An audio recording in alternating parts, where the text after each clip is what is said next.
Well, it's lovely to be out on such a sunny evening in Edinburgh, but it's a shame that we have to be out tonight protesting against the two-child cap and the rate clause, well more than a year since Alison Thewlis, my colleague at Westminster, first spotted it in the small print of a Tory budget. Very glad to see such a huge demonstration today and so many people still coming along 1 year after the rate clause came into force to show their opposition to this vile and despicable policy.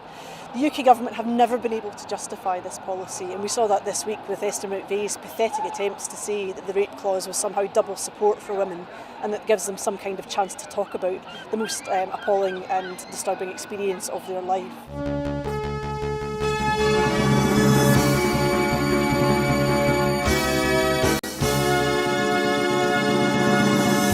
As you can see behind me, we're at the very beginning of the All Under One Banner rally. You can obviously hear the pipers behind me as events are about to kick off.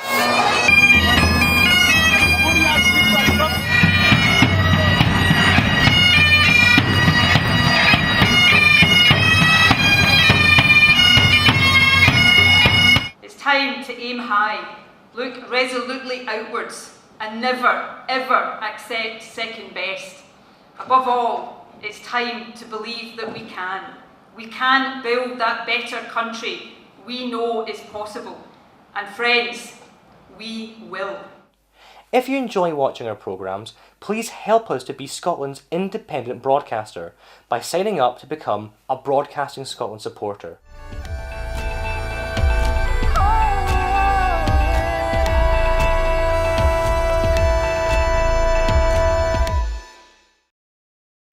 Wherever you stand, get the fresh view of what's happening in Scotland with iScot. Celebrate everything about our country with intelligent, in-depth insight from lifestyle, culture to puzzles, and all the opinions you'll need. Whether it's digital or by post, subscribe now to iScot.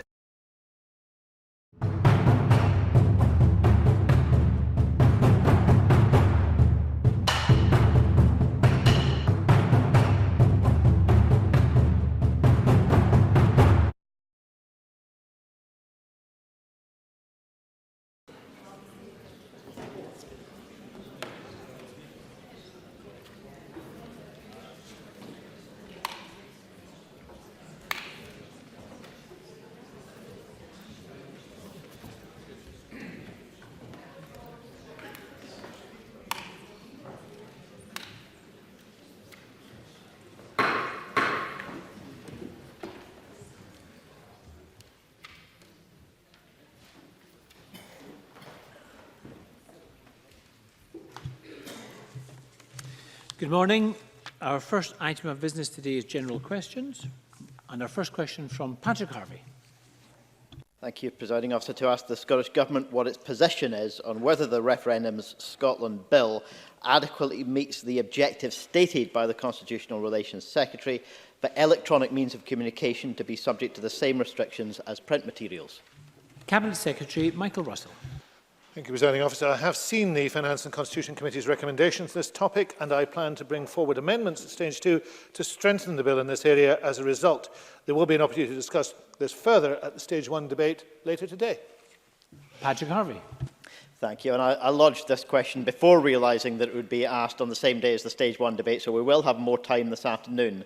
But for the time being, having considered all of what we've heard at stage 1, and recognising the government intends to bring changes, is it the government's position that there is a reason in principle why electronic publications such as social media by non-party campaigners should not be subject to the same regulations as print media publications by non-party campaigners? There are free speech implications, but for someone with a significant social media reach, it's entirely arguable that they should be subject to the same restrictions however the material is published.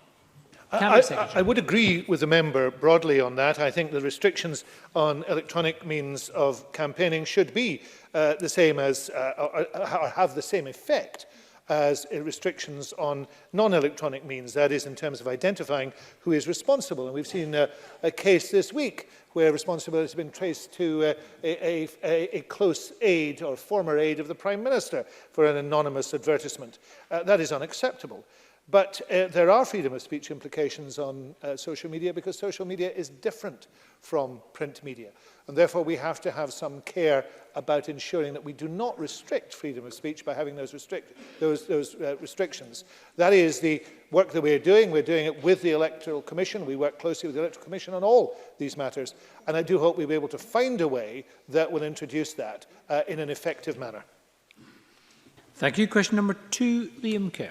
Thank you, Presiding Officer. To ask the Scottish Government whether it will provide an update on its plans to replace HMP Barlinnie. Cabinet Secretary Hamza Youssef. The Scottish Prison Service is in the final stage of purchase negotiation process to purchase and acquire a site for the new prison which will replace HMP Barlinnie. This site is the former gasworks site in Provan Mill, Glasgow, currently owned by National Grid. It is SPS's intention to submit a planning application by the end of 2019 and to be able to conclude the site purchase by summer 2020. Obviously, this is subject to obtaining planning consent. Liam Kerr. Thank the Cabinet Secretary for that answer. The Justice Committee visited Barlinnie this week and were concerned at many things, not least the overcrowding. But it's important to note the calibre and professionalism of the staff and officers. Given the serious warnings over the state of Barlinnie and repeated warnings on overcrowding in prisons, is the Cabinet Secretary able to confirm his solution is not to open the gates to particular prisoners and let prisoners out before their court-mandated release date? Cabinet Secretary. Yes, I can confirm we're not going to en masse release prisoners. It's almost a daft question really to ask, I would think. But also, I would say to the member, shedding crocodile tears and overcrowding when your own regressive justice policies would add 3,000 additional prisoners in a system that is already overcrowded, when you haven't committed to build a single new prison, I'm afraid is just not a credible position for the member to hold. So I do agree with the first part of his question in entirety. Our prisons being overcrowded, Barlinnie in particular, is of huge concern to this government. That's why we are putting in place progressive justice measures to reduce that prison population over the coming years. But also what we'll do is look at interim measures for Barlinnie in particular to see where we can ensure that there is, for example, access to healthcare the way we would want, and better reception facilities. So we'll continue to do that work.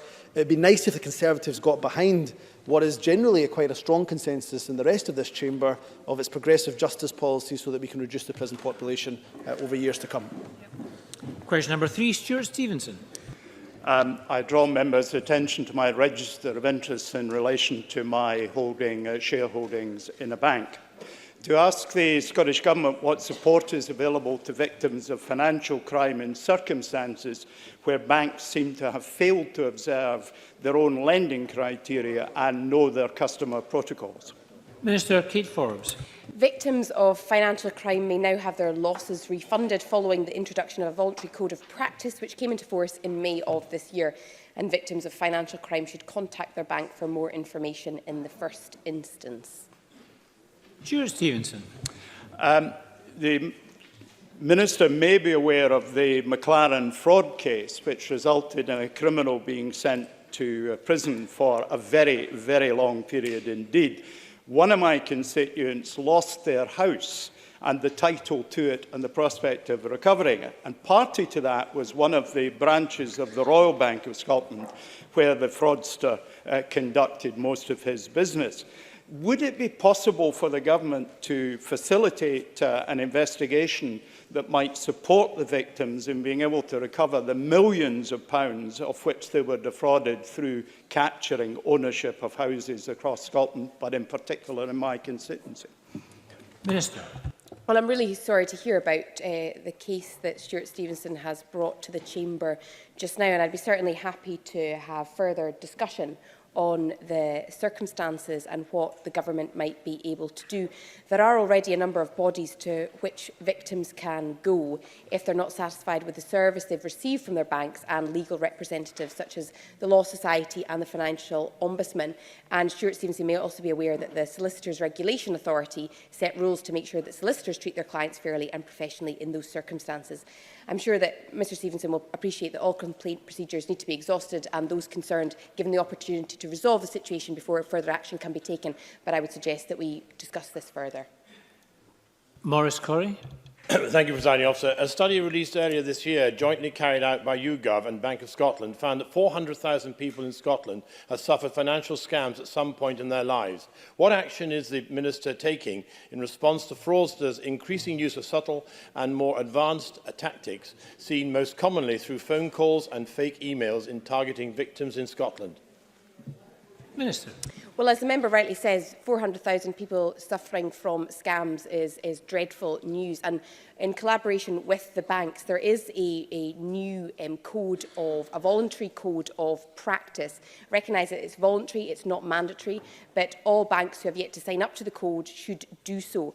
And for victims of financial crime whose banks have yet to sign up to the voluntary code, they should follow the guidance set up by the Financial Ombudsman Service in order to deal with fraud once it has happened. But in terms of prevention, I think we have all got a duty to raise awareness and to support particularly vulnerable people who might be taken in by these scams.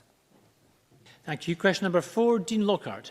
Thank you, Presiding Officer. To ask the Scottish Government what action it is taking to improve public safety at popular tourist sites. Minister Ben Macpherson. Provision of a safe and secure environment for visitors is, of course, a key factor in tourism destinations being able to offer a quality visitor experience. Responsibility lies with those running tourist sites, but the Scottish Government agencies are certainly proactive in this regard. Historic Environment Scotland, Scottish Canals and Loch Lomond and the Trossachs National Park, for example, are members of the UK-wide Visitor Safety Group, the focus of which is to create safe access to the countryside and historic structures in ways that do not spoil the landscape and heritage or lessen the visitor's sense of exploration and adventure and enjoyment. Dean Lockhart. I thank the Minister for that response. The Minister may be aware of the tragic death of a young woman and other recent safety incidents at Brackland Falls near Callander.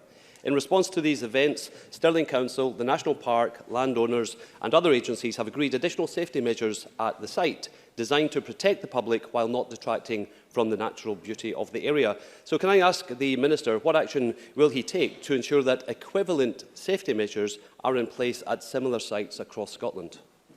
Minister. First of all, absolute condolences to the particular case that Dean Lockhart mentions, and our thoughts are with the family. The points raised with regard to the site near Callander are important, and I think these are measures that need to be thought about in the wider sense around safety and with regard to Transport Scotland's remit in that matter. And I would encourage Mr Lockhart to write with more detail on that particular case to both the Cabinet Secretary for Transport and the Cabinet Secretary for Culture and Tourism. Thank you. Question number 5, Ruth Maguire. Thank you, Presiding Officer. To ask the Scottish Government what action it's taking to address child poverty. Cabinet Secretary Shirley-Ann Somerville. Scotland is the only country in the UK to have statutory income targets to eradicate child poverty. Our Tackling Child Poverty Delivery Plan sets out the actions we will take to make progress in this ambition and is backed by a £50 million fund. In June 2019, we reported on the strong progress made in our first year, with 48 of the 58 actions being developed or delivered. This includes the Scottish Child Payment, worth £10 per week to low-income families, to be introduced by 2020, and the early introduction of this payment for eligible families with children under 6 by Christmas next year. Ruth Maguire. Thank the Cabinet Secretary for that answer and appreciate the good work that's ongoing. A recent study by Dr Morag Traynor from Heriot-Watt University on behalf of Aberlour identified that young people from Scotland's poorest communities are 3 times more likely to die before they're 25 than those from more affluent areas. Does the Minister agree that working with families early is a key to mitigating and preventing many of the consequential problems and issues related to poverty and poverty-related toxic stress which families can experience, and that doing this can prevent problems for families turning into crises? And therefore, does the Government agree with Aberlour's "A Bad Start to Life Shouldn't Mean a Bad End" campaign, which is asking for commitments to help address both the consequences and the causes of child poverty, including a national transitional fund that can properly support a shift in spend away from costly crisis intervention toward early vital support for families? Cabinet Secretary. Well, it is absolutely something that this government is determined to look at, is not only to mitigate what is happening at this moment, but to prevent problems from happening for communities and for families in the first place. That's a key focus of the Tackling Child Poverty Delivery Plan, is to make sure that we're lifting children out of poverty and preventing that poverty in the first place.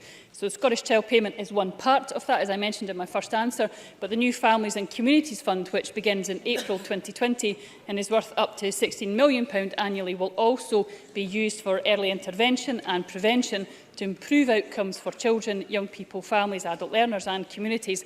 And I hope that gives Ruth Maguire some further reassurance that this is something which the government does take very, very seriously indeed and is indeed acting upon. Thank you. Question number 6, Adam Tompkins. Thank you. To ask the Scottish Government whether it will provide an update on infection management at Queen Elizabeth University Hospital. Cabinet Secretary Jean Freeman. The basis of infection management is Health Protection Scotland's mandatory National Infection Prevention and Control Manual. The Infection Prevention and Control Team at Queen Elizabeth University Hospital has responsibility for undertaking active surveillance of specific alert organisms and conditions based on risk. In most instances, 2 linked cases trigger an investigation, but where the infection is exceptional, 1 case provides the trigger. The manual contains step-by-step information on escalation and de-escalation of risk based on epidemiological data and clinical assessment. The Infection Prevention Control Team at Queen Elizabeth works to that manual. If necessary, a multidisciplinary team, incident management team, is convened to support incident investigation, generate hypotheses and agree control measures. All of these steps are in place at the Queen Elizabeth University Hospital, and in addition, there as elsewhere, in addition to surveillance, proactive admission screening is mandatory in NHS Scotland for some organisms, including MRSA. Admission screening by clinical risk assessment does allow for early identification of patients who are colonised or at high risk of being colonised, and this allows healthcare staff to preemptively manage any risk and put in place appropriate measures. Adam Tompkins. I thank the Cabinet Secretary for her very full answer. The Cabinet Secretary will be aware that children requiring cancer treatment in Glasgow have been sent as far away as NHS Grampian. I've already written to her about one particular case. It's been reported that this is once again due to infection problems at the QEUH. Now, of course, I understand the need for patient safety, Presiding Officer, but surely children with cancer deserve better than to be sent to the other end of the country for their treatment. Cabinet Secretary. I'm grateful to Mr Tompkins for his question. Actually, what children who are suffering from cancer and their families deserve is the safest possible treatment in whatever facilities we can provide that. And as he knows, the unit at the Royal Hospital for Children in the Queen Elizabeth campus remains open for ongoing treatment, but currently closed for new admissions, and it is those new admissions that are travelling elsewhere, and recognising the burden that that places on families simply in financial terms. I'll come to the other burdens. We have, of course, made available the Emergency Family Support Fund to allow that to happen. I met many of the families involved, both with patients who are currently inpatients and those who may have to come back to Queen Elizabeth a few weeks ago. Listened to all of their concerns, arranged for every single one of those concerns to be answered in full.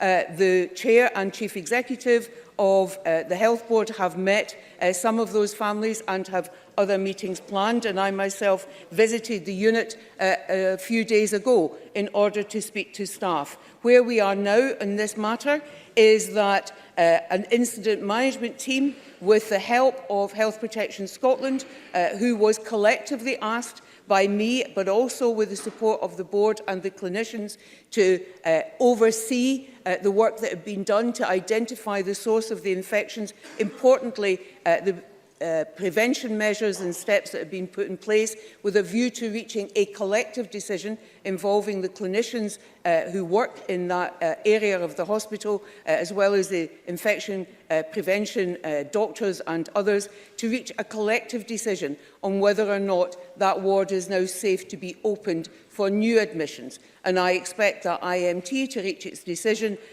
shortly. It had a meeting this week, and I look forward to their update on that. Question number 7, Donald Cameron.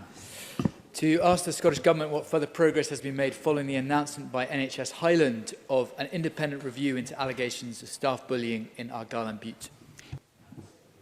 Cabinet Secretary Jean Freeman.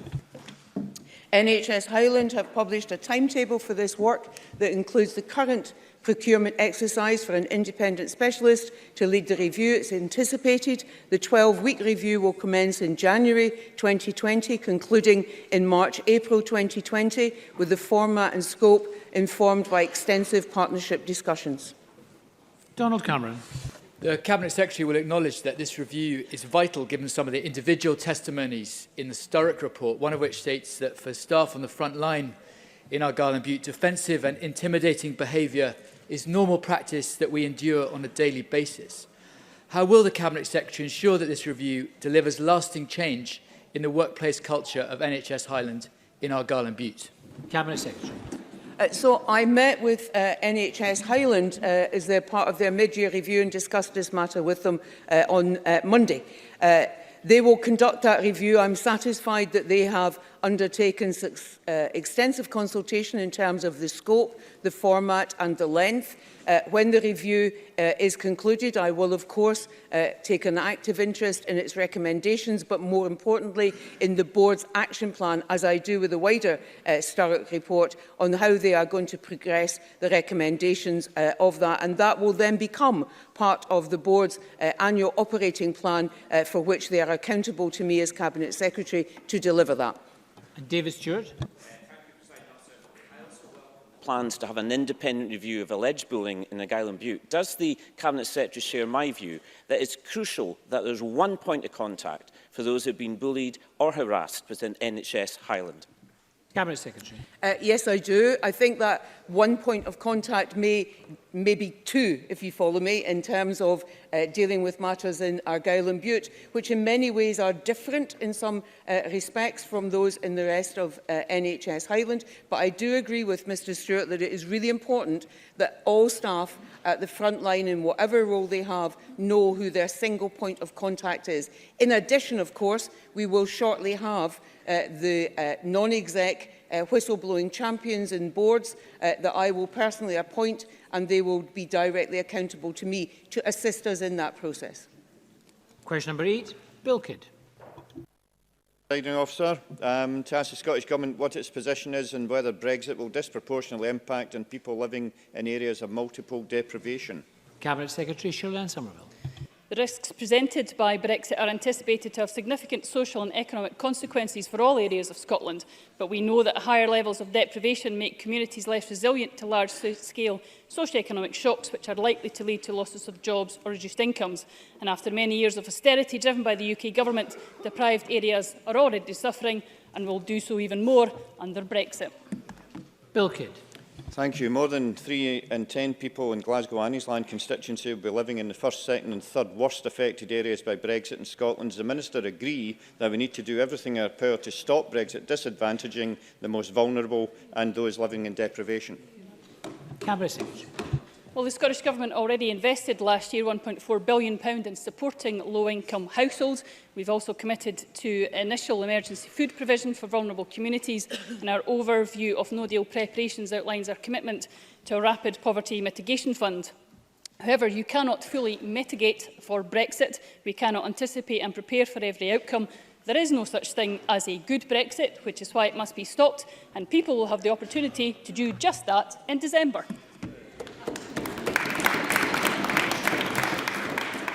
We turn now to First Minister's questions. Question number 1 from Jackson Carlow. Thank you, Presiding Officer.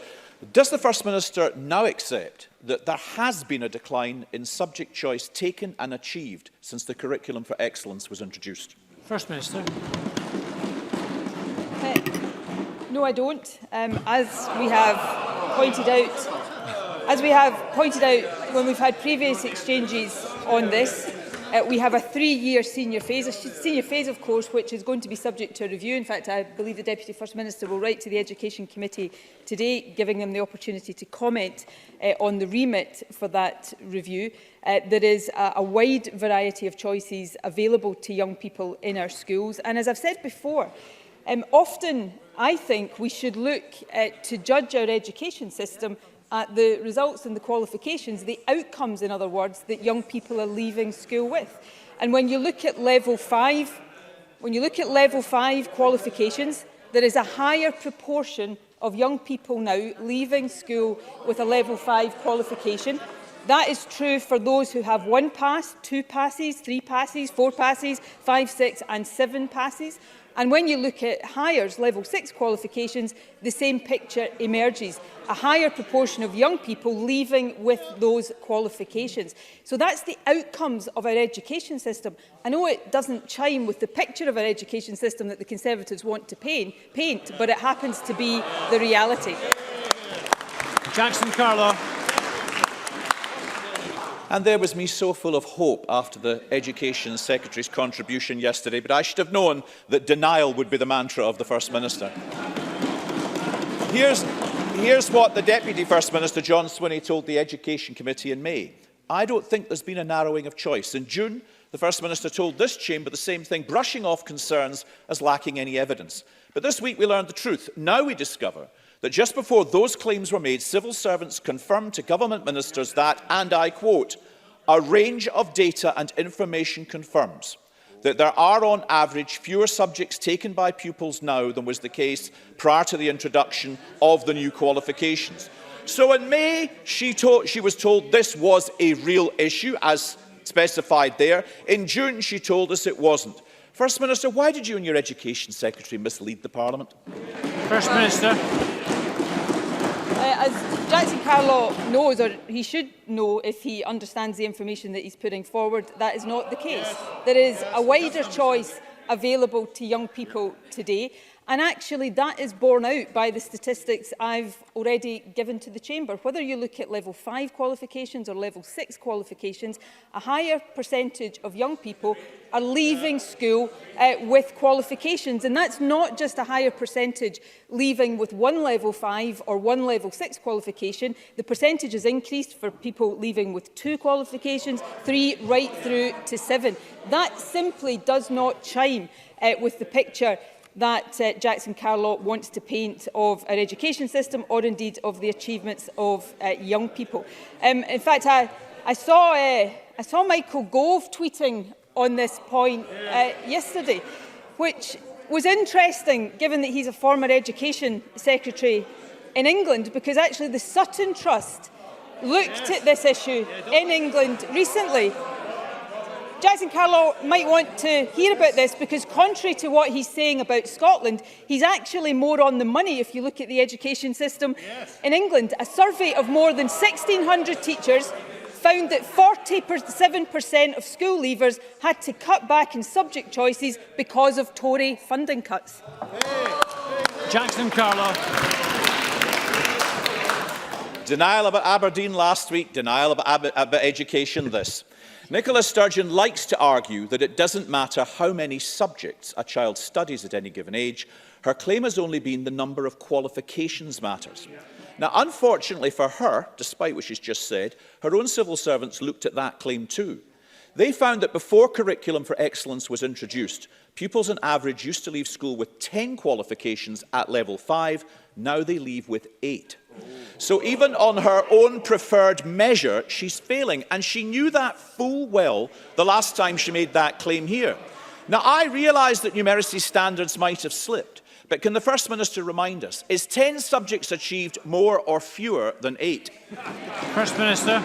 Interestingly, Jackson Carlaw should perhaps have spoken to his own education spokesperson, because when the Education Committee was discussing this very recently, Liz Smith said along these lines that actually young people today had more choice than they used to have in days gone by. The fact of the matter is, performance at level 6 has improved.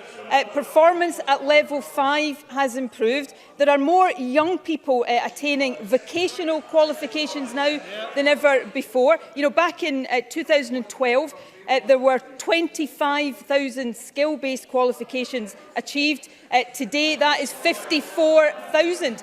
And also, there are record numbers of school leavers in work, training or study. That's the reality of our education system. Add into the fact that whether at level 5 or level 6, the attainment gap is also narrowing and people get to see how wide of the mark Jackson Carlaw actually is. Jackson Carlaw. It's worth recalling that when she came to office, she accepted there was a problem of Scottish education. When the First Minister came to office, she accepted there was a problem with Scottish education. The First Minister had both the goodwill and the support of this Parliament to grasp the issue. Education was to be her #1 priority. Instead, and again today, she's retreated to her comfort zone of spin and denial.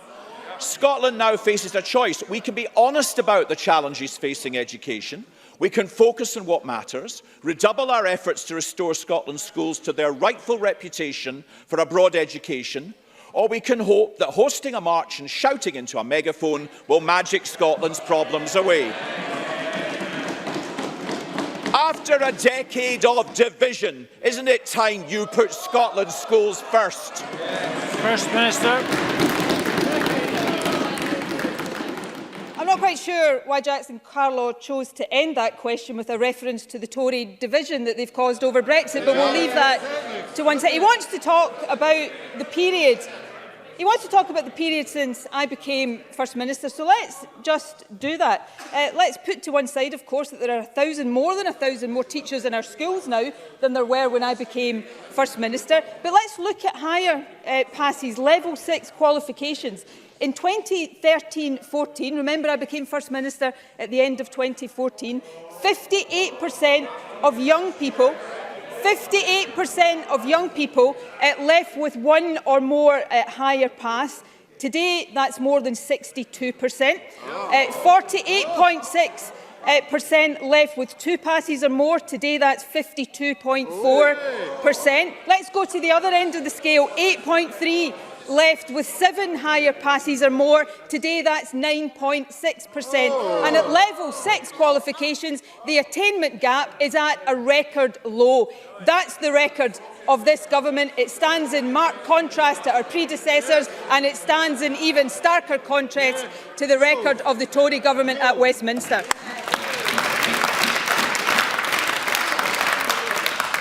Question number 2, Richard Leonard. Presiding Officer, back in January, the Cabinet Secretary for Health made, and I quote, an absolute commitment to MSPs that the children's ward at St John's Hospital in Livingston would be open 24/7 by October of this year. Then, when October came around, she told Parliament that this did not constitute a promise, but simply a commitment, not even an absolute commitment anymore. Well, it's now November, and St John's Children's Ward remains closed 3 nights a week. First Minister, when will it finally be open to those sick children who need it 24/7? First Minister. It will be open 24/7 as soon as it is clinically safe for children for it to be so.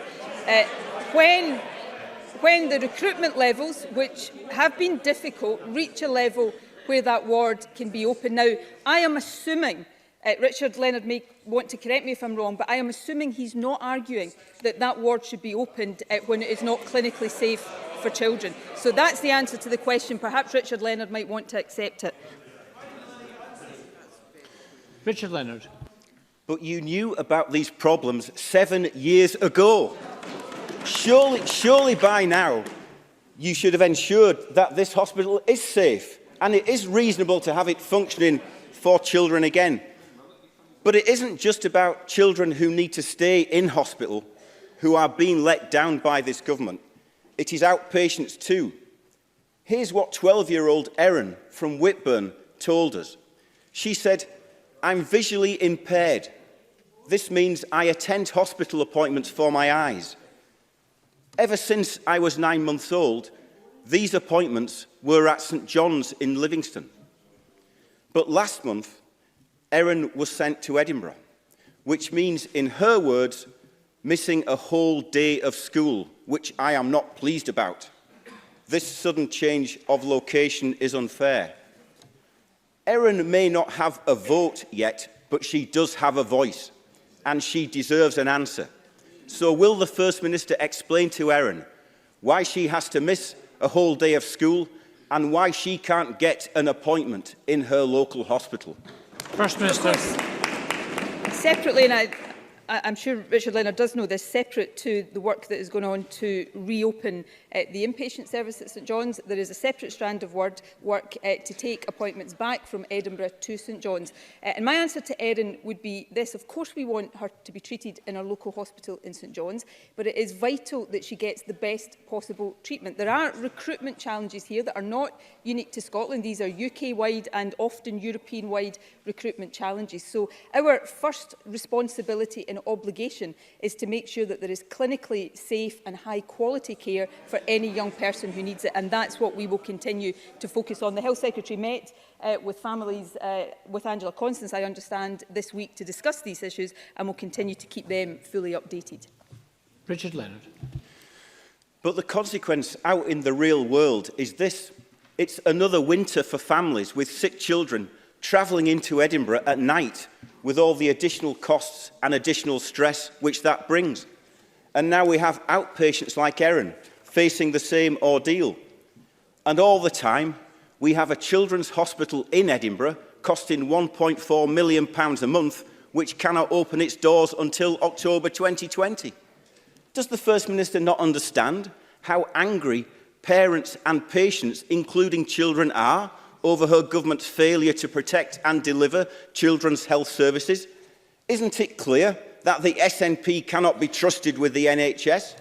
So, First Minister, will you apologise to Erin and to all of those children and their families who rightly expect local and accessible treatment and care? And will you act urgently to reinstate that at St John's in Livingston? First Minister. We'll continue to ensure the investment in our health service that it needs, the numbers of staff working in our health service that it needs. We won't shy away from difficult issues like recruitment challenges, but we will always make sure that we are supporting clinically safe and high-quality treatment as close to people's homes as possible, but the first priority is always patient safety. And in terms of the SNP's record here, when the SNP took office in 2007, of course, I was Health Secretary at that time, and a number of local hospitals were under real threat, whether that was the Vale of Leven in Greater Glasgow and Clyde, or indeed St John's Hospital. Left on the track that Labour had these hospitals on, they probably wouldn't be open at all right now. That's the reality. Like accident and emergency in Monklands, like accident and emergency in Ayr, they would have been closed. We've protected local services, we will continue to support local services, but we will continue to prioritise patient safety, because that's what any responsible government does, something that I don't know Richard Leonard will ever get the opportunity to be.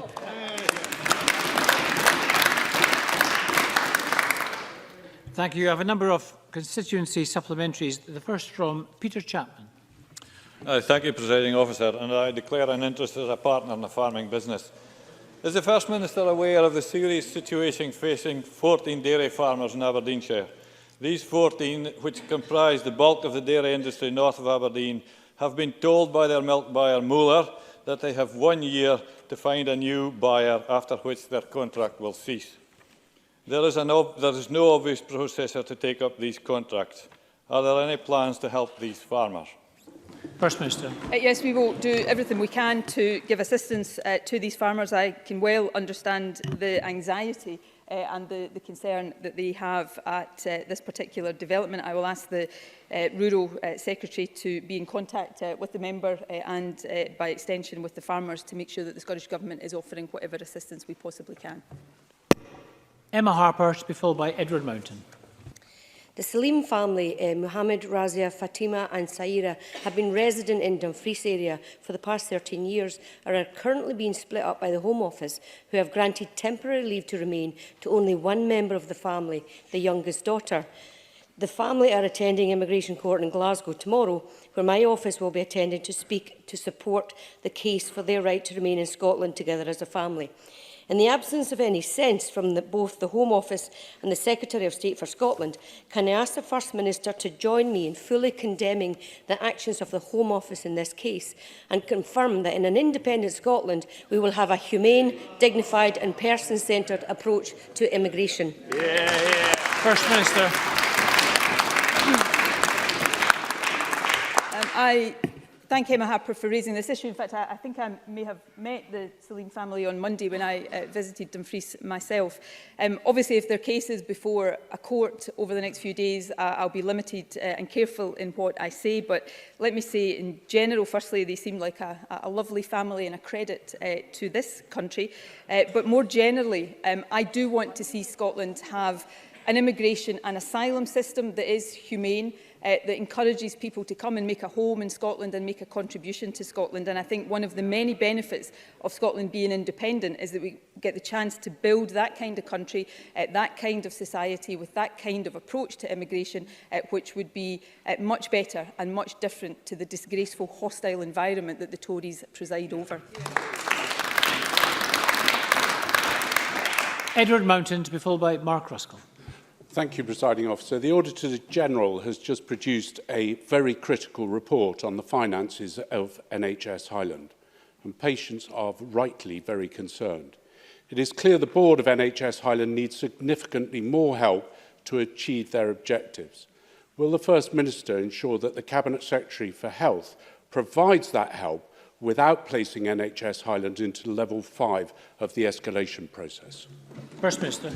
We'll continue, as we always do, to work closely with health boards to make sure that they are managing their budgets, but also that they're providing the quality of patient care that they have a responsibility to provide. NHS Highland resource budget for this financial year increased by 2.9%, and of course the health budget overall is increasing and is now at record levels. So we will continue to properly resource our National Health Service. It will always work within pressures. That's been particularly the case in recent years, and we'll work closely with NHS Highland and other boards to make sure that they deliver the services that patients need.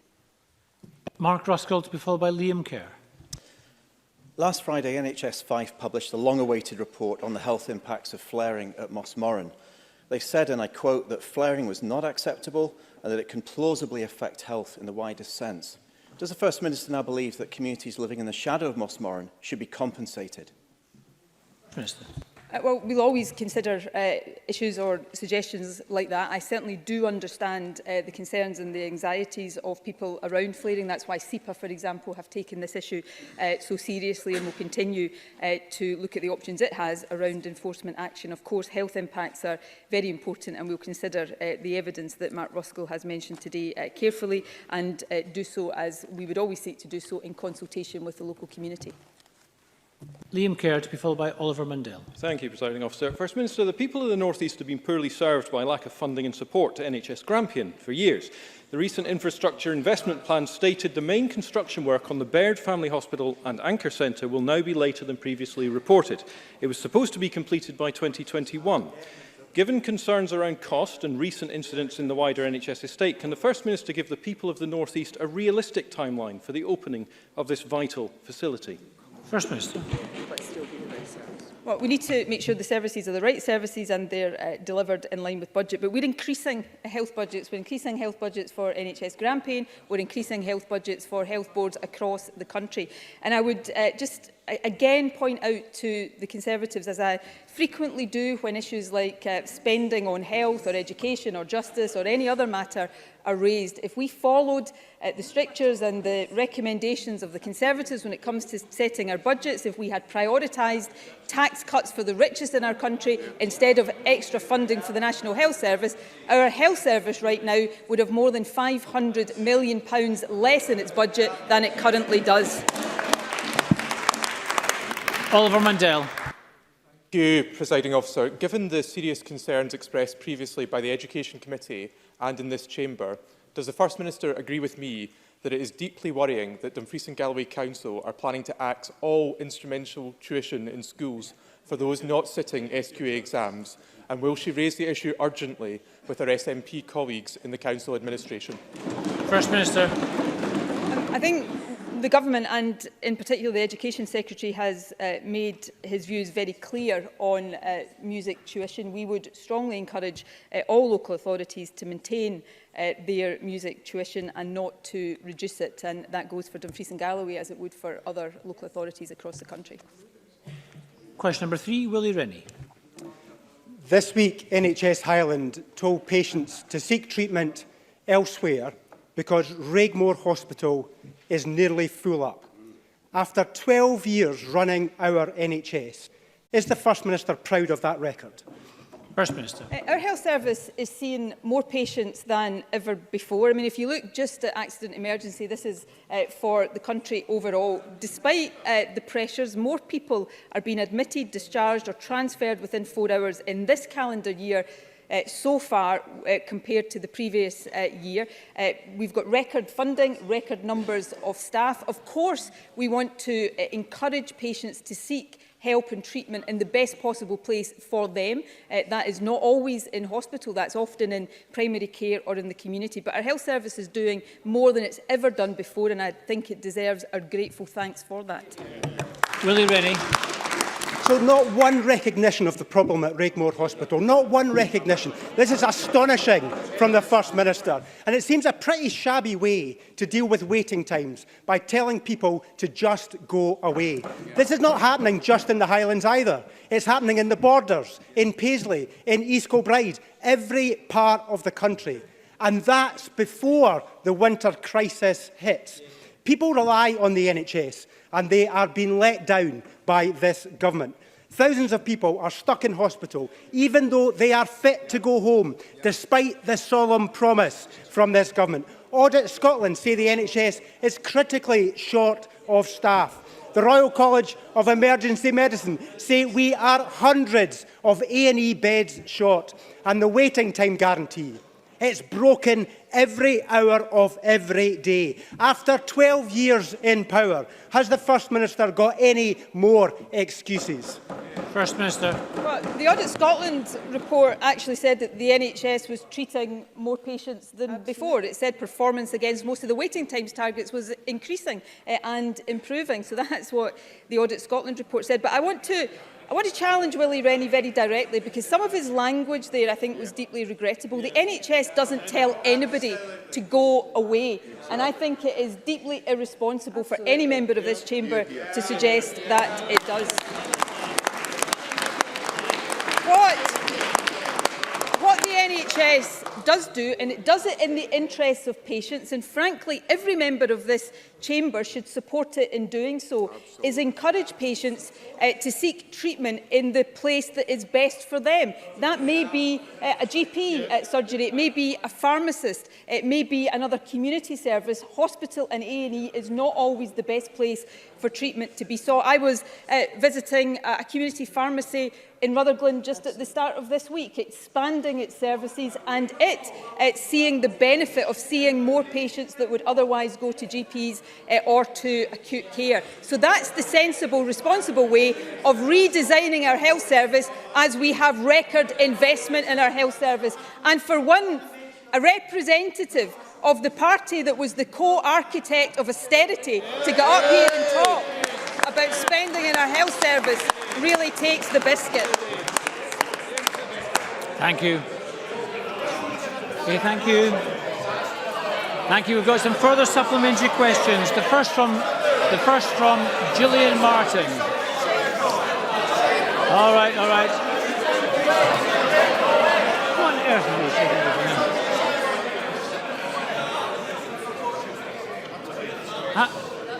Our members finished? Thank you. Supplementary questions, first from Gillian Martin. Presiding Officer, I understand that as a result of UK-wide delays of Fluence Tetra procured by Public Health England, NHS Grampian has taken the decision to prioritise the available vaccinations to those most at risk and children aged 2 to 5 years old. Can the First Minister tell me what action has been taken to ensure that all eligible children get their flu vaccine as soon as possible? First Minister. Well, can I thank Gillian Martin for raising this issue? There is a delay in the supply of a proportion of the children's vaccine, which is procured by Public Health England on behalf of all of the UK, and this delay is affecting all parts of the UK.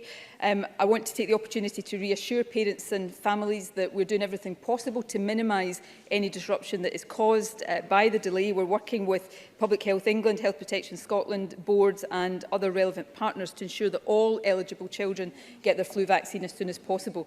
We've taken the decision that those most at risk and children aged 2 to 5 years old will be prioritised initially, with boards working to ensure that all other eligible children, such as those at primary school, receive their vaccine as quickly as possible. Tom Mason, to be followed by Shona Robertson. Tom Mason. Thank you, Presiding Officer.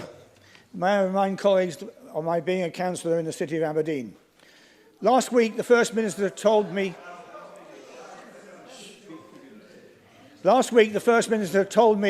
Aberdeen City Council had never applied for funding for the new art gallery, calling my question a bit rich.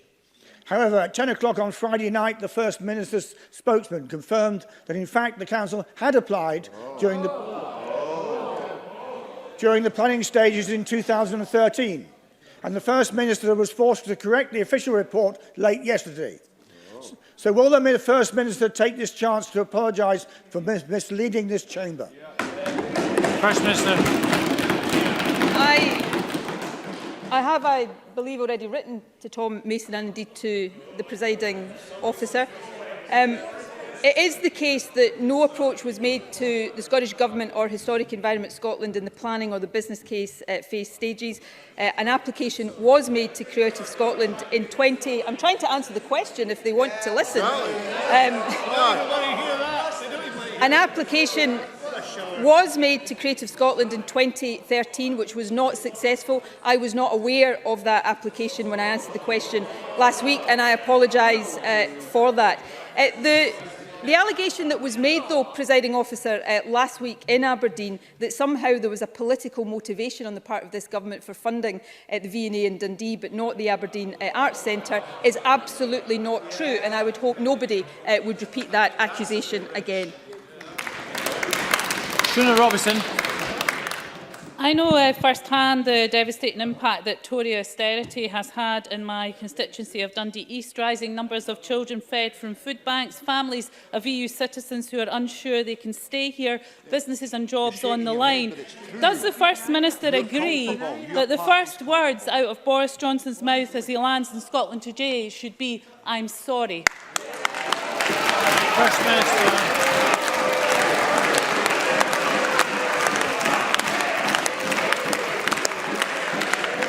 First Minister. Yes, I do.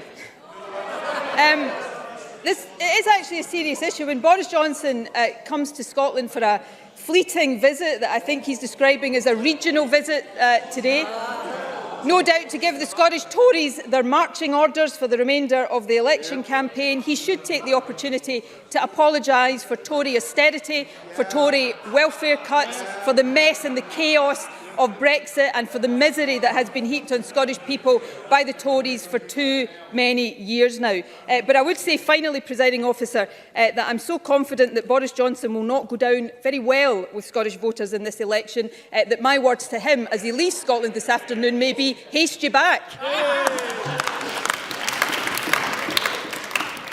Thank you. I was hoping we were going to get through without a direct reference to the general election, but I'll just remind all members, try not to do direct campaigning in the chamber. Maurice Corrie.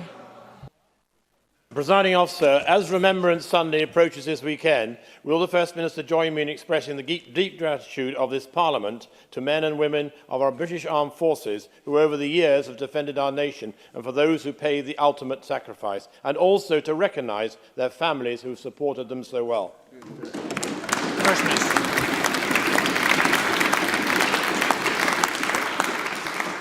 Yes, can I wholeheartedly associate myself with those remarks? I'll be, as I always am, very proud and privileged to represent the Government and indeed the country at the National Remembrance Service here in Edinburgh on Sunday morning. And I will certainly be remembering and paying tribute to all of those in our armed forces down the years who have sacrificed, often paying the ultimate sacrifice, not just to keep us safe, but to allow us to enjoy the freedoms that we today take for granted. I'll also be paying tribute, as we all do, to serving personnel and to their families. The life for a family member of a member of our armed forces, I'm sure, is not an easy one. So our gratitude goes to them, just as it does to those who have and continue to serve in our armed forces. And Gillian Martin. Presiding Officer, I raised the issue last week of the Tayside breast oncologist's right to reply to the Healthcare Improvement Scotland report, which was published in April. The oncologists submitted their right to reply at the end of April this year. It has never seen the light of day. It has never been published.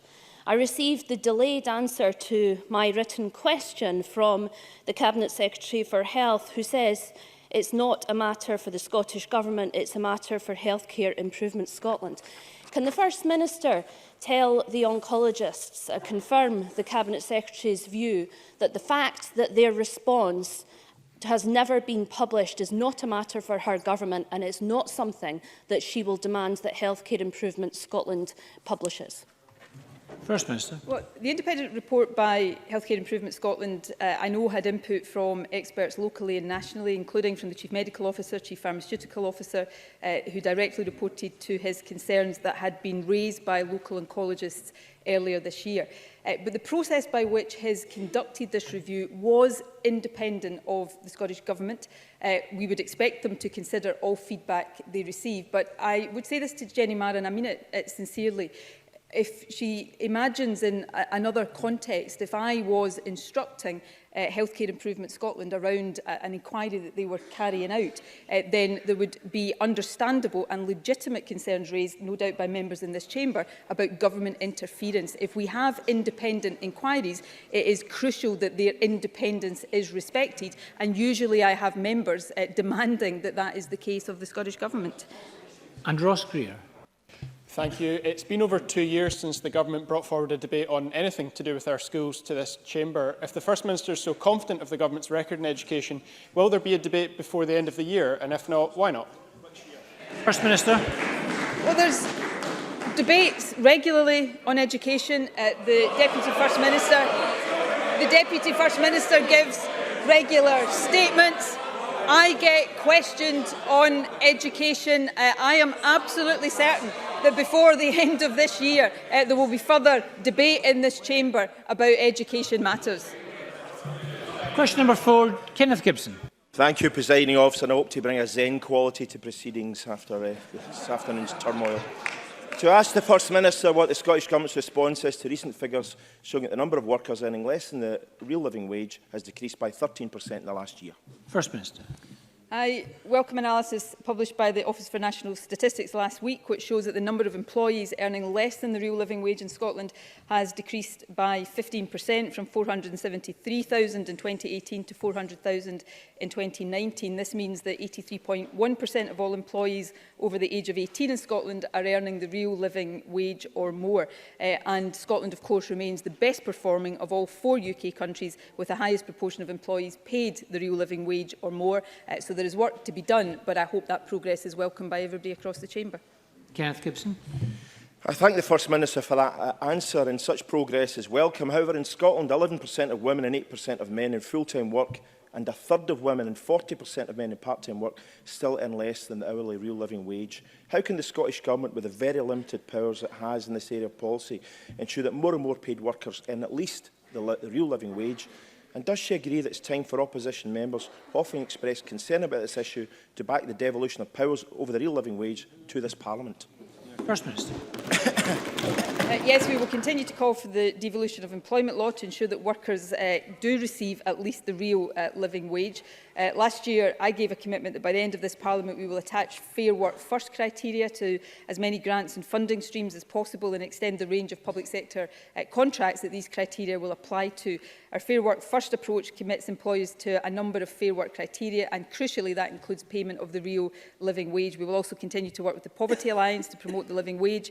There are currently over 1,600 accredited living wage employers in Scotland, and of course this Monday we'll see the start of Living Wage Week, when a new living wage rate will be announced. But there is absolutely no doubt that while we are doing good work in this, there is more to do, and we would be able to do more and be even more effective if control over employment law lay in the hands of this Parliament, not in the hands of a Tory government at Westminster. Rhoda Grant. Thank you, Presiding Officer. It's clear that the Scottish Government are still not doing enough to make Scotland a living wage nation, with 1 in 5 people still earning below £9 an hour, and the vast majority of them are women. Also, in a statement to the Parliament yesterday, it was made clear that government procurement contracts are still being let without an insistence that the real living wage is paid. So can I ask, when will the Scottish Government ensure all their contracts embrace the real living wage for those contracted with? First Minister. Well, I've set out in response to Kenny Gibson the action we're taking around Fair Work First, which I would hope Labour members would warmly welcome. But we are doing everything we can to extend payment of the living wage. We have to largely do that on a voluntary basis for one very important reason, is that we do not have power over employment law. So we cannot by statute set the level of the living wage and mandate by law employers to pay that. So if Labour are now saying that they want to join with us and demand the devolution of employment law, then I would say better late than never. Let's get on with it and put the powers in the hands of this Parliament. Question number 5. Michelle Ballantyne. Thank you. To ask the First Minister what the Scottish Government's response is to reports that attacks on staff at 6 NHS boards increased in the last year. First Minister. Well, nobody should be the victim of any attack for doing their job, not least our hard-working NHS staff who do so much to care for people across the country. We've been very clear that health boards must take appropriate action against anyone who assaults a staff member. On occasion, that will include criminal proceedings where that is appropriate, although that, of course, is always a matter for the Crown. Any violence or aggression towards NHS staff is unacceptable, and of course that is one of the reasons that we extended the Emergency Workers Scotland Act 2005 to give legal protection to all NHS Scotland staff. Michelle Ballantyne. I thank the First Minister for her response, and I am in total agreement with her comments. Our NHS and public service staff work extremely hard to look after us in our hour of need, but increasingly they face threats. The Scottish NHS boards alone have had to spend an extra 40% since 2014 on private security. NHS Lothian has spent almost £7 million on private security contractors since 2014. Does the First Minister agree that it's unacceptable that our NHS boards, who are in financial difficulty, are having to lay out increasing sums for private security? First Minister. Yes, I do agree with that, and the message that should come from all of us in a very united fashion is that any attack on any member of our NHS staff is absolutely unacceptable, and we should have zero tolerance towards that. The Emergency Workers Act, which was passed initially under a previous administration in 2005, was extended. It was extended when I was Health Secretary. We took the provisions of that Act, which provided legal protection to ambulance workers, doctors, nurses, midwives who were working in a hospital or responding to an emergency, to cover health service staff even when they're working in the community. So the legal protections are there. The penalty can involve a jail sentence or a hefty fine or both. But the message that should come from all of us is that anybody who attacks any member of our NHS staff is attacking our precious National Health Service. It is not acceptable. It should never be seen as acceptable. And we should send that message in a very united and very loud fashion from this chamber today. And question number 6, Daniel Johnson. To ask the First Minister what the Scottish Government is doing to ensure the safety and well-being of children with additional support needs. First Minister.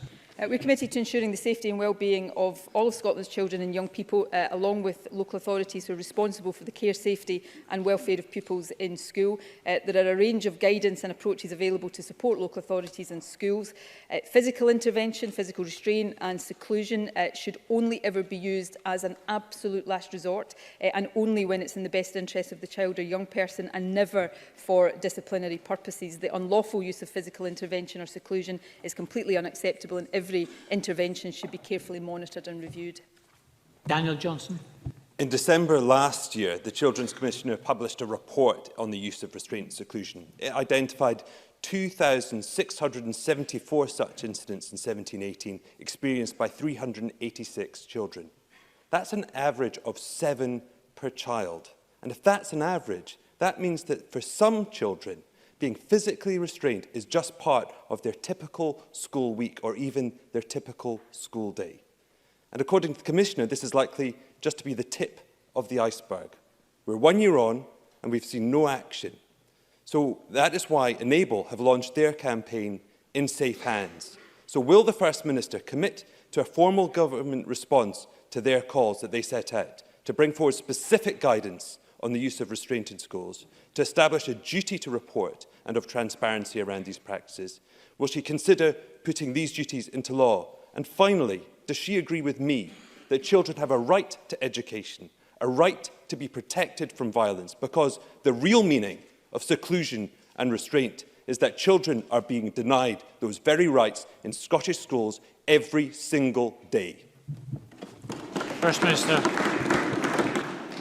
Well, firstly, yes, I do agree with the points on a right to education and a right to be protected from physical intervention or violence, and I think that's an important point to make. In terms of the action that has been taken, and it is not the case that no action is being taken, we published guidance on restraint and seclusion back in June 2017, but that guidance is currently being revised to take into account recommendations that have been made by the Children's Commissioner and also by the Equality and Human Rights Commission, and we want to work in partnership with education authorities, with ADES and COSLA, so that we get that right and ensure that the correct approach is taken to recording and monitoring, as well of course, as making sure that we have a situation where physical intervention or restraint and seclusion is a last resort and only used in the best interests of children. Daniel Johnson made a point about putting that on a statutory footing. That is certainly something we would be happy to consider as we undertake this review. The recommendations that were made by Enable Scotland this week in its report will be carefully considered by the Scottish Government, and all of those recommendations will feed in to the work we're doing to review the guidance, and I will ask the Deputy First Minister to keep Daniel Johnson updated as that work progresses. Thank you very much, and that concludes the First Minister's questions. We're going to move on shortly to members' business in the name of George Adam on recognition for nuclear test veterans. But we're just going to shortly suspend to allow members, ministers and members of the public to change seats. A short suspension.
Thank you. Can I ask the public leaving the gallery to do so quietly, as the Parliament is still in session? And we're moving on to the next item of business, which is a members' business debate on motion 18772 in the name of George Adam on recognition for nuclear test veterans. This debate will be concluded without any questions being put. And can I ask those members who wish to speak in the debate to press the request to speak buttons now? And I call on George Adam to open the debate. Mr. Adam, please. Thank you, Presiding Officer. This whole debate was brought by myself to the Chamber on the back of being friends with a nuclear test veteran, Ken McGinley. And although he's not from Paisley, he's from Greater Paisley, he's from Johnston. And when I first met him as a teenager, he was Labour. Ironically, there's no Labour members here, but he was a Labour local councillor at the time in Renfrew District Council. And I knew him from that. And then as the years go on, he's now a member of the Scottish National Party. And I see him regularly in my constituency office. He comes and tells me some of the stories of what he went through and the difficulty that him and other campaigners and other families have had to deal with after these tests that happened in Christmas Island. And the irony is not lost on me that we're here in the week up to Remembrance Day itself and Remembrance Sunday, that we're debating this, because I never set out to have the debate this week. It's just funny how fate kind of actually makes up for justice in many ways and balances it, because it's my belief in this week, when we are looking at remembering people who have given up their life and defended our nation in various conflicts, I also think that British nuclear test veterans have been completely forgotten. They've been forgotten by the nation, by the United Kingdom government, who were the ones that carried out these tests on them. And whether that was actually intentional policy on behalf of the British state, that's entirely for others to make that decision themselves. But many of these veterans are now very elderly, and many of them might actually be dead before they ever get to see justice. And for me, that's what's the most important part of this. These people and their families might not see justice while they're still alive.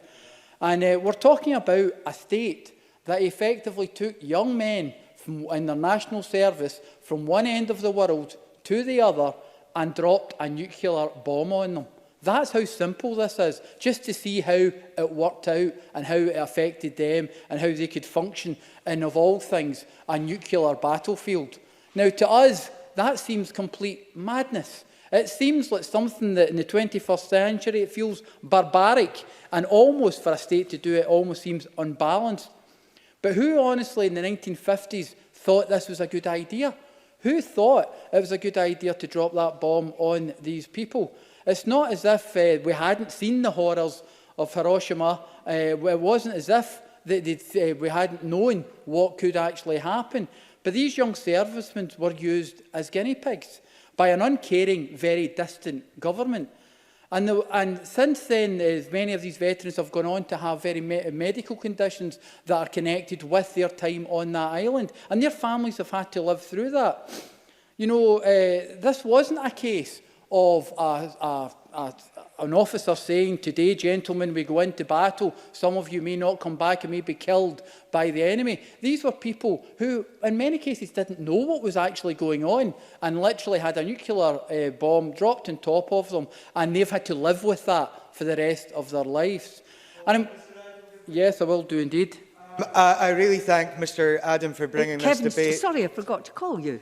I nearly called you Minister, but I don't know if I'm calling you that in this, so I'll call you Minister Kevin Stewart and hedge my bets. Thank you, Presiding Officer. I really thank Mr Adam for bringing this debate here today, because like him, I have constituents who are survivors of the nuclear tests. One of my constituents who have seen some of the radiation burns that the man has, which are quite horrific, and he has had to go through a lot in his life. He said to me that other countries have compensated their nuclear test victims. The UK has not. He feels that that is unjust. Does Mr Adam agree with my constituent? And do you think that these veterans need to be compensated now for what was done to them in the 50s and 60s. I've been generous with intervention, knowing the protocols with ministers speaking in debates. That's why I've been a bit more generous. You'll make up your time, Mr Adam. For very personal reasons, I actually agree, because I know Ken, I know what he's gone through, and he's explained to me that many of his colleagues and comrades have gone through as well, and their families, and I agree with everything that Mr Stewart just said there. But to get back to when Ken McGinley went to Christmas Island in 1958. This happened in 1958. This isn't ancient. You know, to my daughter, that might seem 100 years away, but this is not. This is in living memory that this happened. And if you look at the context of that, Presiding Officer, in the 6th of February, Manchester United were in a European Cup tie in Belgrade, and there was a Munich disaster with the plane crash then. And the 25th of February, ironically, in 1958, CND was launched while all this was going on. And the 1st of August, the first Carry On film, Carry On Sergeant, about army life, ironically, was launched as well. And Cliff Richard had his first #2 record in the UK chart, and his first American rock and roll type song that had been released by a British artist.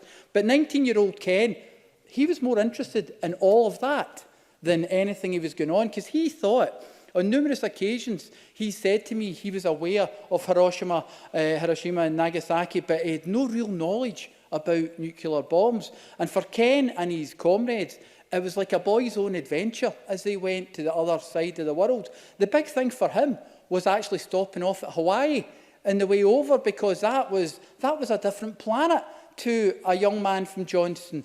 So he eventually went over there, and to this rock and roll generation, they effectively went over there. For them, there was so much. Being part of your national service was actually quite a cool thing then. Their king, the king of rock and roll himself, on that year had been conscripted to the US Army. They were living the same life as Elvis Presley. So for them, it was a completely different world to the world that we actually know it then. By the 25th of April, 1958, at 10:05, local time, a Valiant aircraft piloted by squadron leader Bob Bates dropped a bomb off the coast of Christmas Island. This was the largest British nuclear weapon ever tested, a 3-megaton monster. And Ken McGinley was a young sapper in the Royal Engineers, and he was posted in January 1958, and he spent 3 months building barracks and facilities for thousands of servicemen engaged in the thermonuclear test programme. This 3-megaton monster, as I said, was released as young Ken was 25 miles away on the beach. Ken was provided with white coveralls or overalls, as we all know, that helps you in a nuclear blast, and told to turn away and cover his eyes with his clenched fists. When he clenched his fist over his eyes, Presiding Officer, he's told all he could see was his skeleton as the bomb went off.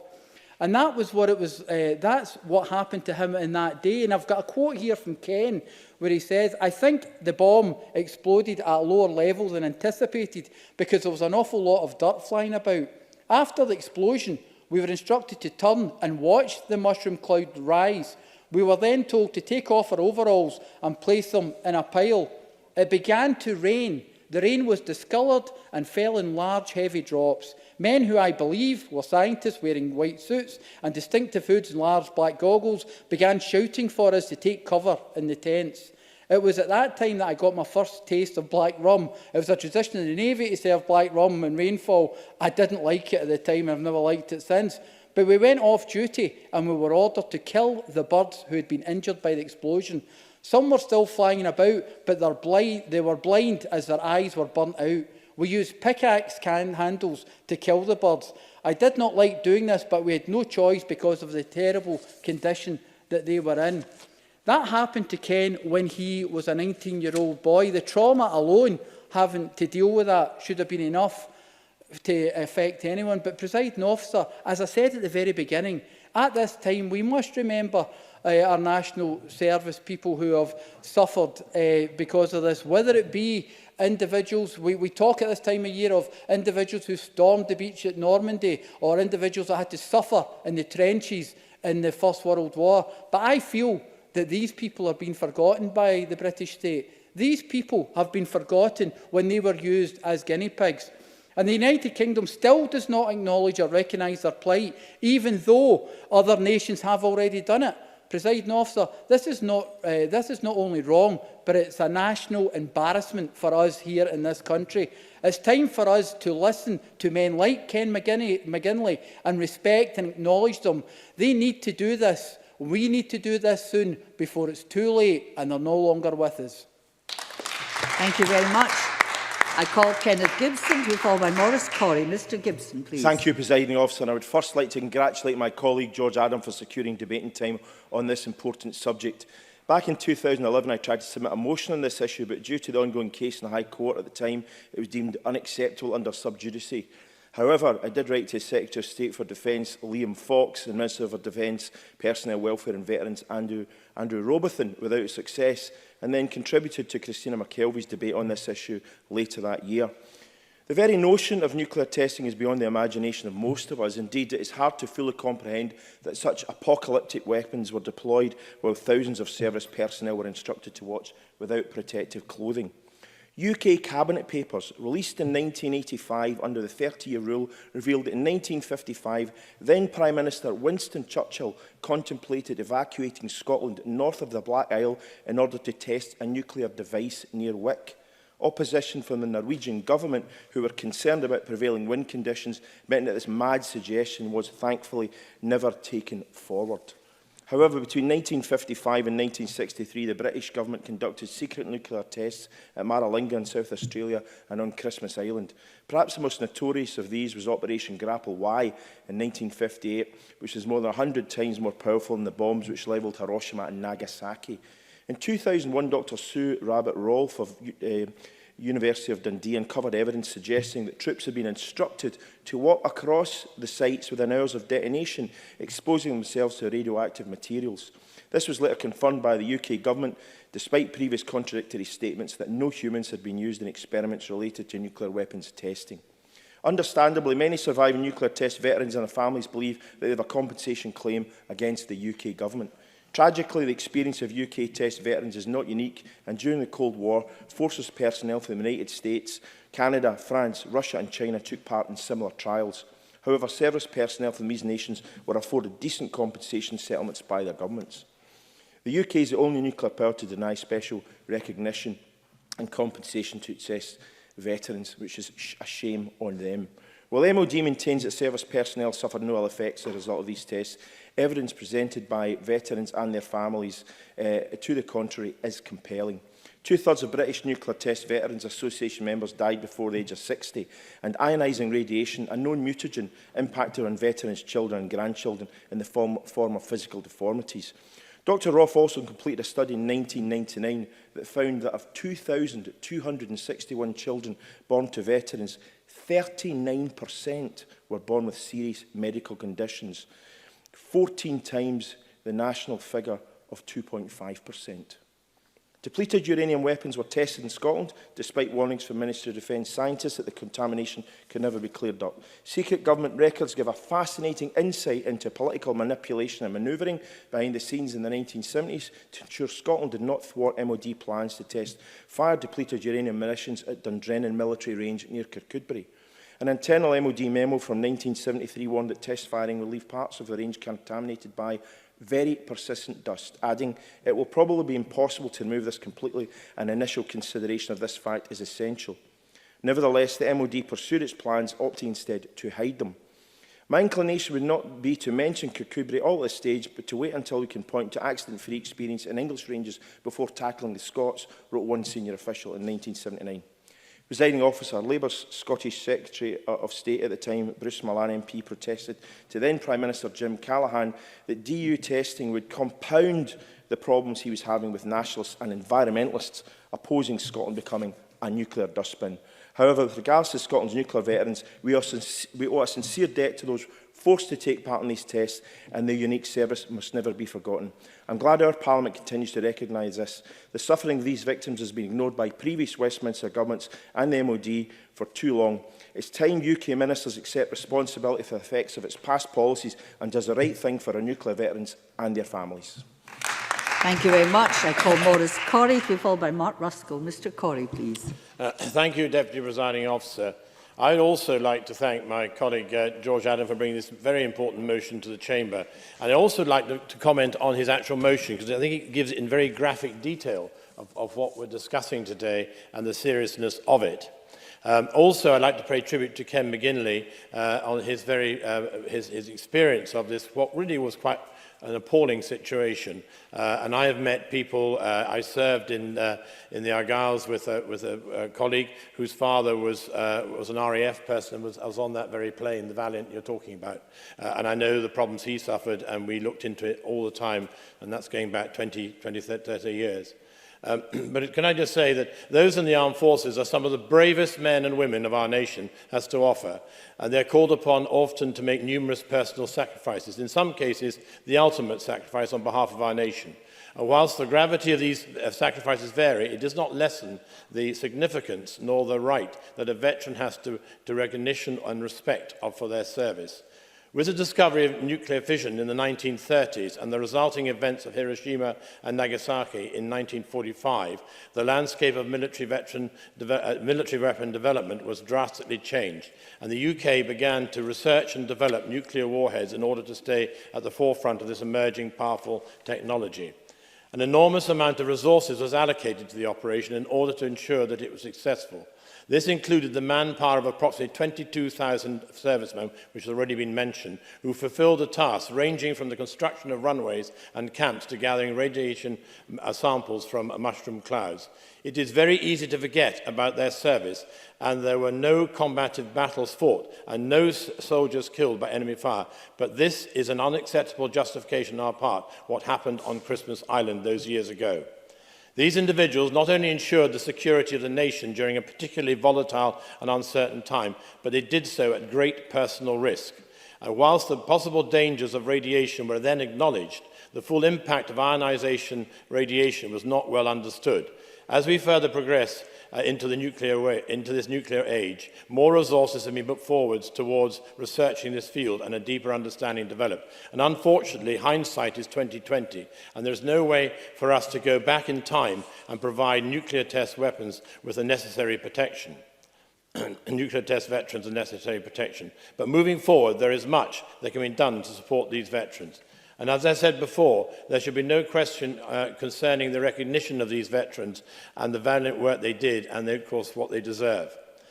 They have done much on behalf of our nation, and I thank them very much deeply for it.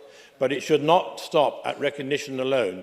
Action must be taken, and in the year 2011, the Armed Forces Covenant created the understanding that in return for the service and personal sacrifices provided by soldiers, sailors and airmen, we as a nation would ensure that they were sustained and rewarded in commensurate terms.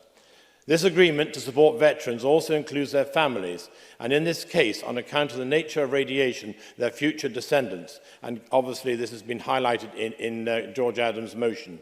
This can be done by providing these families with access to accurate information and specific guidance concerning health risks that have occurred and may occur in the future, or by helping these families understand the future impact of their husbands' and fathers' participation in nuclear tests, and provide the relative necessary support as technology advances and knowledge is gained, or ensuring that requests for compensation, both past and present, are given full investigation and consideration that they duly deserve. It is important to note that these suggestions only scratch the surface of what can be done for these men and their families. And I, as chairman of the cross-party group in this House for Armed Forces and Veterans Community, will undertake to look into this and again write to the Secretary of State Defence on behalf of the cross-party group as we build strength and be able to become more of a presence in this Parliament. And in conclusion, Presiding Officer, we must not forget the important sacrifices that our servicemen and women make on behalf of our nation and our duty to them in return. Let us not forget that our nuclear test veterans fulfilled their part more than 50 years ago, and it is now our turn to step up to the plate and offer support wherever we can. Thank you. Thank you. And I call Mark Ruskell to be followed by Tom Arthur. Mr Arthur is the last speaker in the open debate. Mr Ruskell. Thank you, Deputy Presiding Officer. Can also thank George Adam for bringing forward this debate, and can I say also for bringing that personal testimony of Ken McGinley into this chamber. I found it incredibly moving. I think it's one of the most moving testimonies I've ever heard, and those words are going to stay with me for a very long time. And of course, as Mr. Adam points out, it's a time of year when we always turn our thoughts to those in the services who've made huge sacrifices. And while it's always heartening to see charitable fundraising to support our veterans, I'm always personally left with a sense of shame that our Ministry of Defence has done so little to support those who've given so much. From nuclear test veterans to the Gurkha soldiers, there are those who've suffered injustices and need our support. And as a country, we have got a responsibility, of course, to provide support and treatment for their injuries, their illnesses and their ill health.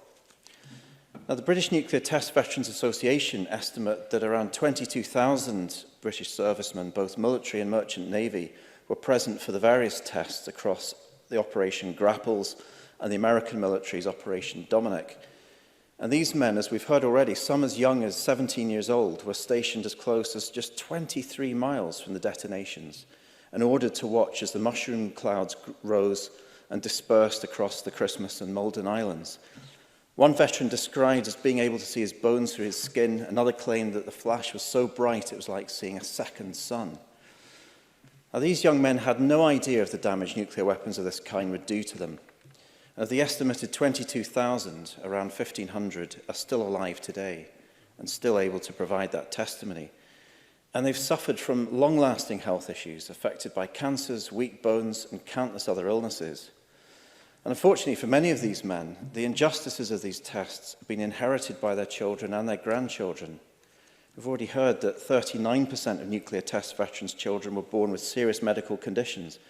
But partners of test veterans have also been 3 times more likely to suffer miscarriages, while children of test veterans have been 10 times more likely to have a birth defect. The ill health has even gone on to affect grandchildren. Now, as the motion mentions, to date, the UK is the only Western nuclear power that does not offer special recognition or compensation of its test veterans. Ken McGinley and Edward Egan sued the Ministry of Defence for damages, but were rejected. In 2012, over 1,000 test veterans were denied permission to sue the MOD by the UK Supreme Court on the grounds that too much time had elapsed since they became aware of their medical conditions.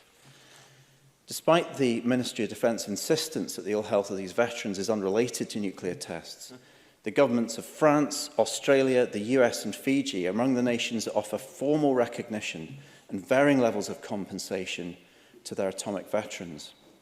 The UK has shamefully failed to provide accurate recognition or compensation to its veterans, thus failing in its most basic duty of care.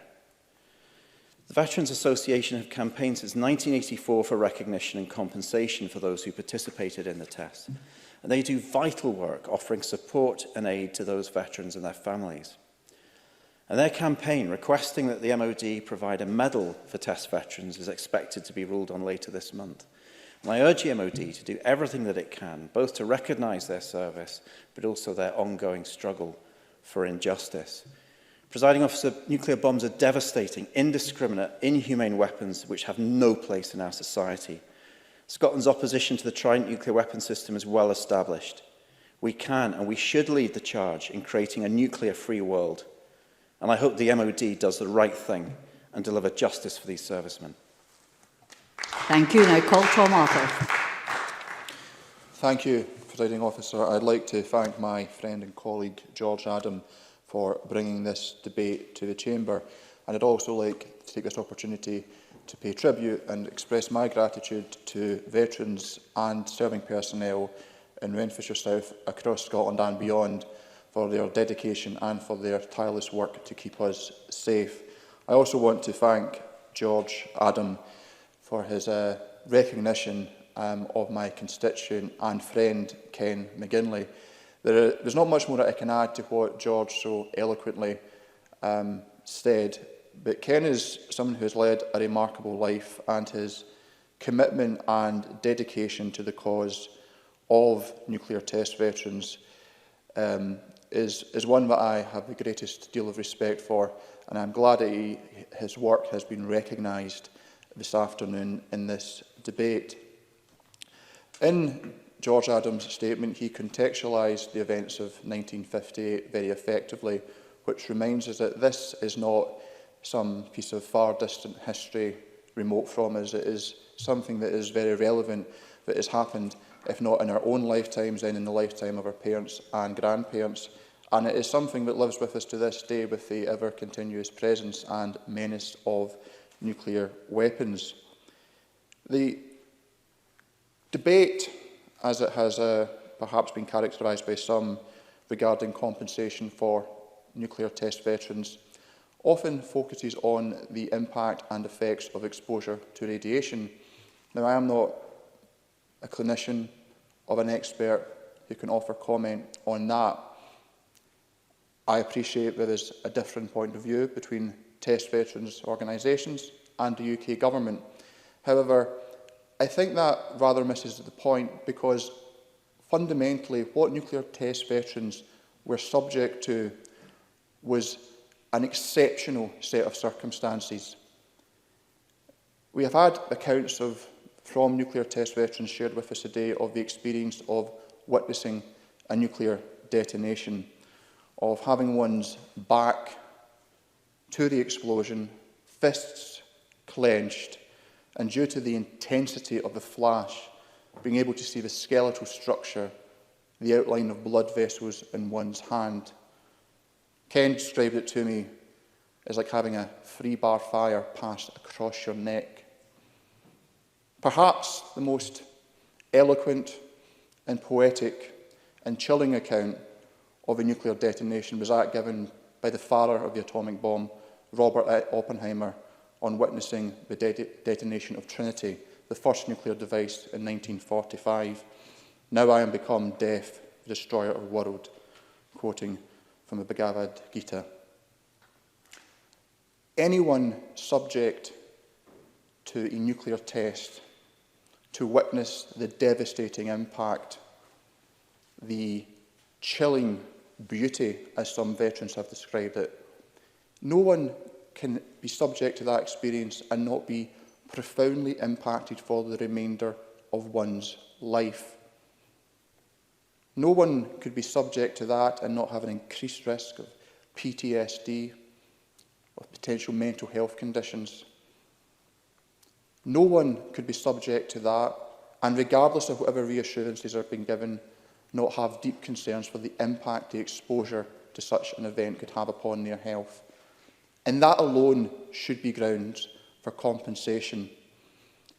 In the year 2000, the UK government recognised the exceptional circumstances of prisoners of war in Japan during the Second World War, and an ex gratis sum of £10,000 was awarded to those survivors or their widows.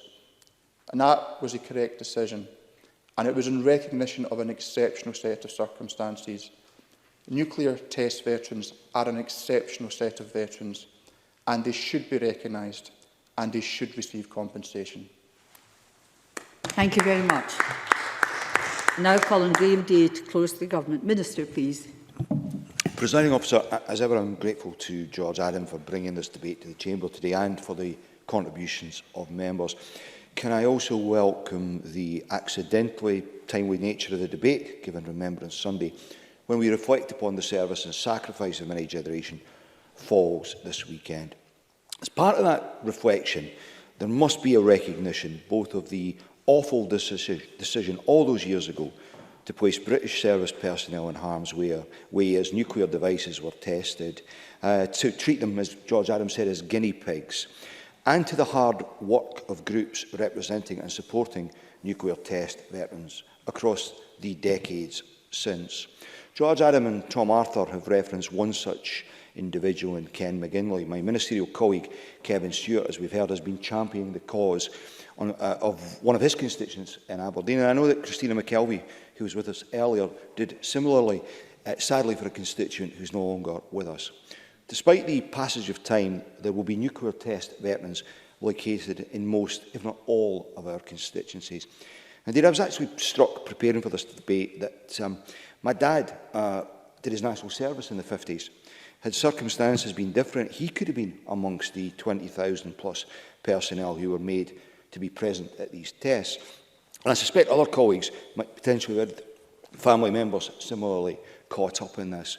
So let me again thank George Adam for bringing this issue to the Chamber, as the timing is impeccable and the significance indisputable, and for his moving speech, I have to say. The Scottish Government is clear that where ill health is proven to be as a result of service in the armed forces, it's right that the UK Government provides adequate and appropriate compensation. And I'm aware that it's the right of any veteran who believes that they have suffered ill health due to service to apply for no-fault compensation under the War Pension Scheme. And of course, I would encourage them to do so. But I recognise that for this particular cohort, this is about more than compensation. It's also about acknowledgement that there were detrimental, serious detrimental consequences for some of them and what they were exposed to, and it's about justice. As we've heard today, more than 20,000 UK and Commonwealth personnel were involved in the UK's atmospheric nuclear weapons test programme in Australia and the South Pacific in the 50s and 60s.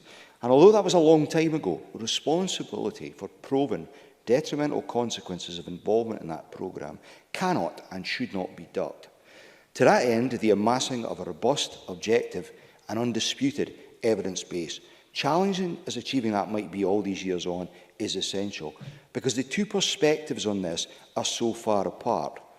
Doubt is cast by one side on the veracity and the reliability of the 1999 Health Service survey referred to in Mr Adams' motion, although there are other accepted international studies which governments have responded to appropriately, whilst the veterans have been left deeply disappointed and doubting of the findings of more recent domestic pieces of work.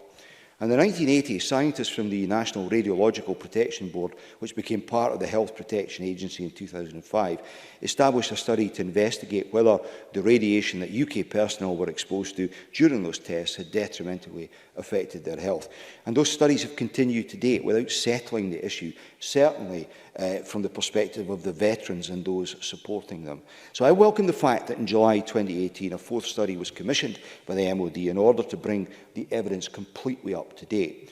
Now, that study is still underway, and I believe it's planned that the results will be published sometime in the early to mid part of next year. And this will bring the studies on this to a current day perspective to the studies. Research will be there into the comparison of incidences of certain types of cancer between the veterans and a control group of the general population. And of course, I look forward to learning the results in due course. But I can understand entirely if those veterans concerned and their families will feel they've had enough of studies and that the undertaking of such is a delaying tactic. That said, in a few months' time, we should have a clearer picture and hopefully be embarking on a process that offers those concerned some long overdue degree of closure. All of that said, back in April of this year, I did write to Tobias Ellwood, the then Parliamentary Under Secretary of State for Defence, People and Veterans, asking both for this government to be kept up to date on the progress of the study and that the possibility of expanding it to include the well-being of children was considered. I still await a reply from the UK government, although given ministerial reshuffles and the fact we now have a Westminster election, that may have contributed to the lack of a response. I certainly hope that's the reason for it. Presiding Officer, I won't be alone in being thankful that atmospheric nuclear testing is now a thing of the past for the vast majority of nations. However, recent activity in North Korea serves as a reminder to all of us that nuclear weapons remain an aspiration for many. What long past and recent years have taught us is that the world remains a dangerous and volatile place, and that nuclear weapons have exacerbated, not improved that. The fact that many nations now possess the so-called nuclear deterrent has not discouraged the continued development of nuclear missile programmes by aspiring nuclear weapon states. Lessons still have not been learned.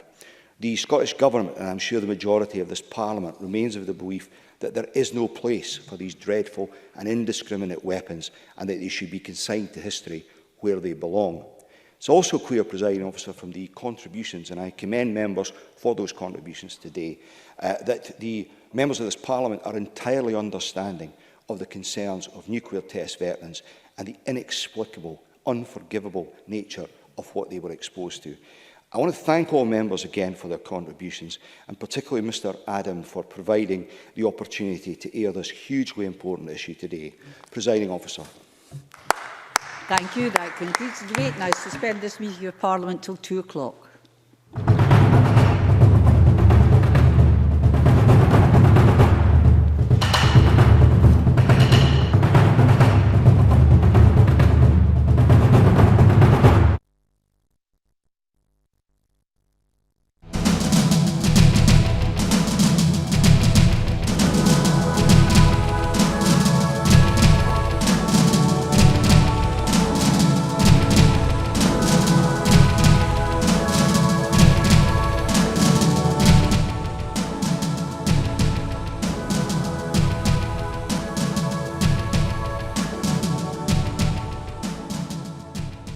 Well, it's lovely to be out on such a sunny evening in Edinburgh, but it's a shame that we have to be out tonight protesting against the two-child cap and the rate clause.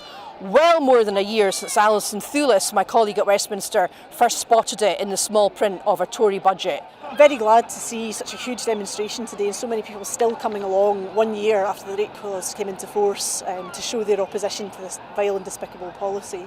The UK government have never been able to justify this policy, and we saw that this week with Esther McVeigh's pathetic attempts to say that the rate clause was somehow double support for women and that gives them some kind of chance to talk about the most appalling and disturbing experience of their life.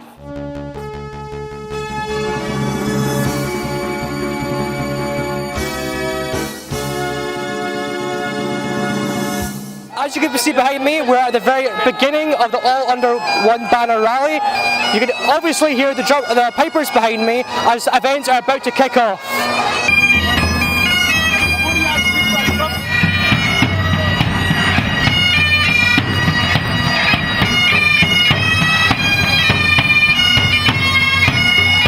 It's time to aim high, look resolutely outwards, and never, ever accept second best.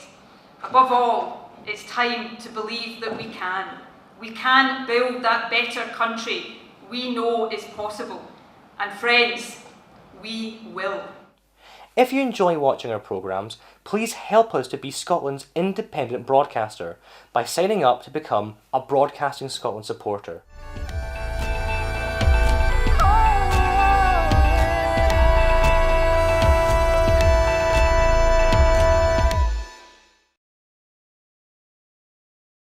Wherever you stand, get the fresh view of what's happening in Scotland with iScot. Celebrate everything about our country with intelligent, in-depth insight from lifestyle, culture to puzzles. And all the opinions you'll need, whether it's digital or by post. Subscribe now to iScot.